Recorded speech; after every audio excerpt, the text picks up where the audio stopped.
Pria tua ini dengan cepat melumpuhkan satu targetnya dengan menusuknya tepat di kakinya. Lalu kemudian, dia beralih ke target selanjutnya.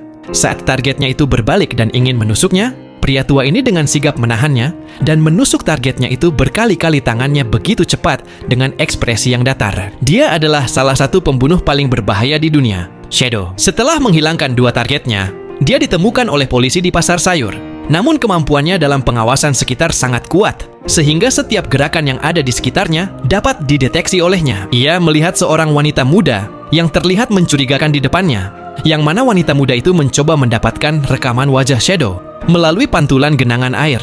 Namun Shadow yang sangat waspada mencurigainya dan berhasil menghindarinya. Wanita itu segera melaporkan ke atasannya melalui alat komunikasi khusus, yang mana gerakannya itu hampir diketahui oleh Shadow.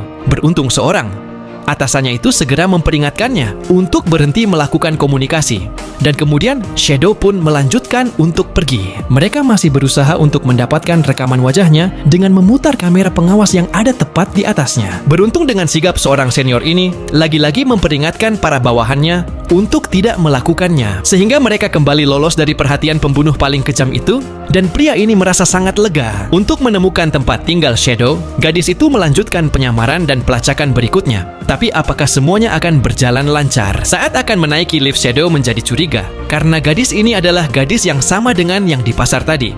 Dan Shadow pun memutuskan kalau gadis ini adalah mata-mata yang sedang mengikutinya dan dia sudah bersiap untuk menghabisinya. Beruntung, atasannya itu kembali sadar dan dia segera menyusul gadis itu. Saat itu liftnya terbuka.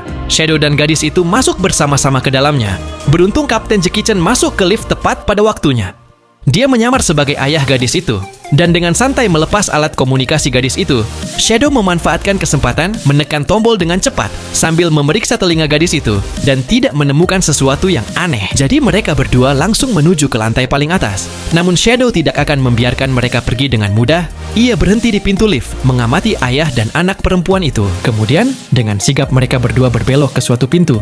Beruntung Kapten Jackie Chan sudah mempersiapkan alat untuk membajak kunci pintu itu, seolah-olah tempat itu adalah tempat tinggal mereka.